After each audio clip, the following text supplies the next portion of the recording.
मान रहीम सर्तियों सुजे सुञ मतां की मूसां हले पाणी नाहे पंध घणो राव सजी रुञ मतां का मरे उञ ॾेका पारा तो पिरी के असांखे अॼु इंतहाई ख़ुशी महसूस थी रही आहे त जनसाफ़ियन मलीर जे ॾूरां इलाइक़नि में जिते सहूलियत कोन्हे, जिते सिरनि जो ख़तरो आहे, जिते वॾेरा नाराज़ ऐं सरदार नाराज़ थियनि था, उन्हनि इलाइक़नि में पहुची उन्हनि ॻोठनि में उन्हनि नियाणियुनि सां मुलाक़ातूं कनि था जेके पंहिंजी ज़िंदगीअ जे ॾुखियुनि घड़ियुनि खां मुक़ाबिलो कनि थियूं। उन्हनि माण्हुनि सां मिलनि था, उन्हनि पंहिंजे अमड़ियुनि सां मिलनि था जेके 3-3 किलोमीटर मथे ते घड़ा खणी पाणी ॻोल्हियूं थियूं। असांखे फ़ख़्रु आहे त असां सहाफ़ी अवामी प्रेस क्लब जे नाले में मेमण ॻोठ में गुज़िरियल 8 ऐं असांखे ख़ुशी आहे त असां उन्हनि ॻोठनि में उन्हनि नियाणियुनि जे लाइ उहे स्टोरियूं ठाहे, उहे ख़बरूं ठाहे संदन मसइला हल कया आहिनि। मसइलो हीअ आहे त अॼु उनखे हिन प्रोग्राम में जेके बि असांजे अदी जी फैमिली वेठी आहे, सहाफ़ी वेठा आहिनि, सोशल सामाजिक अॻुवान वेठा आहिनि, उनखे चङी रीति ॼाण आहे त असांजो सिंधी समाज अहिड़ो आहे जंहिंमें असीं पंहिंजी औरत, पंहिंजे नियाणी खे उहा अहमियत नथा ॾियूं जंहिंजी उहा हक़दार आहे। बेहिस आहियूं, मेल डोमिनेसी आहे, मर्द जी हाकमियत आहे ऐं असांजी औरत चाहींदे बि उहे उन्हनि मेराजुनि ते, उन्हनि ऊचाइयुनि ते, उन्हनि उरूज ते नथी पहुची सघे जिते उनजो हक़ आहे। पोइ असां अवामी प्रेस क्लब मलीर हिते मेमण ॻोठ जे हिन ऊंदाहियुनि में अची हीउ ॾियो ॿारियो। असां कोशिशि कई त हिन ऊंदाहि में को खुड़खुबीतो ॿारिजे, का रोशनी पैदा कजे, का जीअण जी उमेद पैदा कजे। असीं अॼु उनमें कामयाबी आहियूं। असांखे अॼु फ़ख़्रु आहे त असांजी नियाणियुनि ते जेके इल्ज़ाम था लॻनि त हू कंहिं कम जूं कोन्हे, घर में रुॻो अटो ॻोहे मानी पचाइनि थियूं, सफ़ाई कनि थियूं, बासलाहियत कोन्हे, इन करे उहो न अॻिते ईंदियूं न पढ़ी सघंदियूं।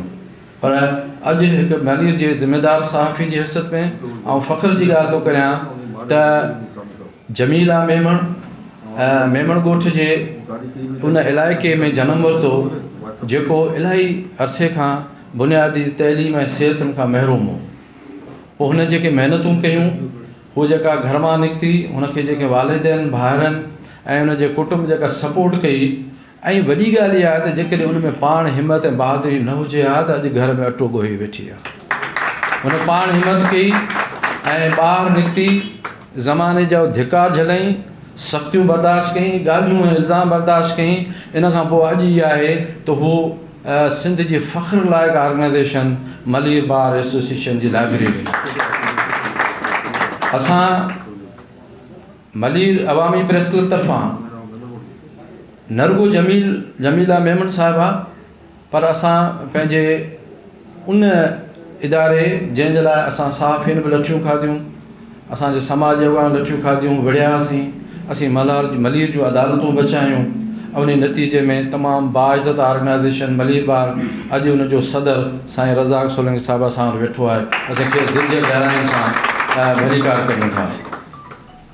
असांजो ख़्यालु हीअ आहे साईं त प्रोफेशनल जर्नलिज़म, ईमानदार सहाफ़त, पंहिंजे वतन, पंहिंजे क़ौम लाइ सहाफ़त, इन खां सवाइ नथी थी सघे त तव्हां दिलि मां हिर्स, लालच ऐं ख़ौफ़ कढो। असीं तव्हांजे अॻियां सोलंकी साहिबु, हीउ जेको नंढिड़ो प्रेस क्लब आहे, पर हिन जेके कम लाज़वाल कया आहिनि ऐं जेके कम वॾा कया आहिनि, ऊचा कया आहिनि, आला दर्जे जा कम कया आहिनि, असांखे उन्हनि ते फ़ख़्रु आहे। छो त असां तव्हांखे ॿुधाईंदा हलूं त जॾहिं पहिरियों भेरो अवामी प्रेस क्लब फ़ैसिलो कयो त मलीर जा जेके विञायल, गुम थियल, विसरियल माग मकान आहिनि, उन्हनि खे निर्वाह करे दुनिया अॻियां आणिजे त असीं केॾा अमीर आहियूं। पोइ उन में पहिरीं जेका शइ असां ॻोल्हे हथु कई उहा हुई माई मोखी, जंहिं लतीफ़ जेके ॻायो आहे, जेका असांजी हीरो आहे। ऐं उन माई मोखी खे ॻोल्हींदे असां उनजी देह मोखी में वियासीं। नारा जेको पंहिंजो इहो आहे रोड आहे बलोचिस्तान वारो, उते जॾहिं ते वियासीं, उन माई मोखी ॻोल्हियोसीं त इलाही रोअण आयो, ॾुखु थियो त हू देवियुनि जे वणनि में, उहा टुटियल जॻह में पई हुई। असां सहाफ़ियुनि उन जा झंग वढियो आहे, उनखे साफ़ु कयो आहे ऐं उन ते पहिरियों दफ़ो असां कल्चरल डे मल्हायो हुते मोखी ते। छो त मोखी जे बारे में इहो आहे त कुझु बि हो पंहिंजी जाइ ते पर हू महिमान नवाज़ हुई। इन करे सिंधी कल्चर में महिमान नवाज़ी असांजो कल्चर आहे। असां पंहिंजो पहिरियों जेको सकाफ़ती ॾियारो हो उहो मोखी ते मल्हायोसीं। ऐं तव्हांखे इहो ॿुधाईंदो हलां त जॾहिं मोखी ते प्रोग्राम कयोसीं तॾहिं ख़ुदि मलीर जे उन्हनि लोकल माण्हुनि जेके सन्ना सुआयल आहिनि उन्हनि चयो त मोखी त असांखे ख़बर ई कोन्हे, हीअ किथे आहे, इहा अवां किथां कढी। त असां हिकिड़ो इहो कयो ऐं उन मोखी ते प्रोग्राम मुसलसल 4 कयासीं। नतीजो ई निकितो त सिंध गवर्नमेंट जे कल्चरल डिपार्टमेंट उनखे ऑन कयो। जेका वॾी फतह आहे उहो इहो आहे त कल्चरल डिपार्टमेंट हुनखे ऑन कयो ऐं कल्चरल डिपार्टमेंट हुनखे शामिलु कयो वियो। उहा कमरो ऐं उहा इमारत ड्राही वई, नई ठाही वई, उते चौकीदार मुक़ररु थियो। पोइ असां पंहिंजे साथियुनि खे चयो त बाबा पंहिंजी मंज़िल हिते ख़तमु, हाणे पाण खे हलणो आहे। ॿियूं निंदड़ियूं इलाही शयूं पंहिंजूं जो को बि धणी साईं कोन्हे, पाण खे ओॾे हलणो आहे। वठी नारा थर ते जेके मतारा पिया आहिनि उन्हनि मतारनि ते असां कल्चरल डे मल्हाइणु शुरू कयो आहे। असां सरकार खां डिमांड कई त हीउ जेको नाराथर जो जबल आहे उहो तमामु ख़ूबसूरत आहे, उनजी मालिकी करियो, इनखे 4 दीवारी ॾियारियो, न त हिन ते वॾा वागूं हलनि पिया, इहो कब्ज़ो करे वेंदा, इन शयुनि खे बचायो।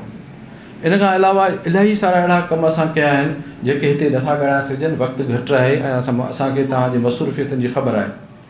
ऐं इन्हनि में बि असांखे पंहिंजी नियाणी जी सपोर्ट न हुजे हा, असांखे भेनरुनि जी सपोर्ट न हुजे हा त असीं इहे कम न करे सघूं हा। जमीला मेमण जेका सोशल एक्टिविस्ट बि आहे ऐं जेका वकील बि आहे, जेका एडवोकेट बि आहे ऐं पंहिंजे घर जी हिकिड़ी ज़िमेदार छोकिरी आहे, उन जेके इहे कम कया आहिनि असांखे उन ते फ़ख़्रु आहे। असीं अॼु ऐलान था करियूं हिन प्लेटफॉर्म तां त जीअं त हिन क़िस्म जा प्रोग्राम असां वॾी तइदाद में कंदा रहिया आहियूं। हा सर, तव्हांखे गुज़ार जमीला दी ऐं पंहिंजो सोलंकी साहब, असां फ़ैसिलो कयो आहे त हिकिड़ो प्रोग्राम असीं पंहिंजे भेण लाइ कंदासीं, ॿियो असां पंहिंजे मर्दनि लाइ कंदासीं। त हीउ प्रोग्राम असांजे नए साल जो ही पहिरियों प्रोग्राम जंहिंमें असां स्टार्ट वरितो आहे ऐं ॿियो प्रोग्राम असीं करणु वञूं पिया कंहिं समाजी अॻुवान सां, ऐं टियों प्रोग्राम असीं उन्हनि 3 भेनरुनि सां करणु पिया वञूं जेके पुलिस डिपार्टमेंट पंहिंजी ज़िमेदारी अदा पियो कनि। पुलिस डिपार्टमेंट केॾो ख़तरनाक डिपार्टमेंट आहे, जीअं वकालत जो मैदान मुक़ाबले जो मैदान आहे तीअं पुलिस जो डिपार्टमेंट आहे, उन में असांजूं नियाणियूं वञनि, इहो असीं सोचे बि नथा सघूं, पर असांजी मलीर जूं 3 नियाणियूं जी ड्यूटी थियूं कनि, जिन खे हिते विहारे अजरकू विझी उन्हनि खे असीं इज़त ऐं एहतराम ॾींदासीं इंशाअल्लाह। सो तव्हांजी वॾी महिरबानी, तव्हां टाइम कढियो ऐं हिन प्रोग्राम में शरीक थिया, ॻाल्हियूं ॿोलियूं वरी कंदासीं इंशाअल्लाह, टाइम मिलंदो ऐं तव्हांजा खां मोकिलायां थो। वॾी महिरबानी।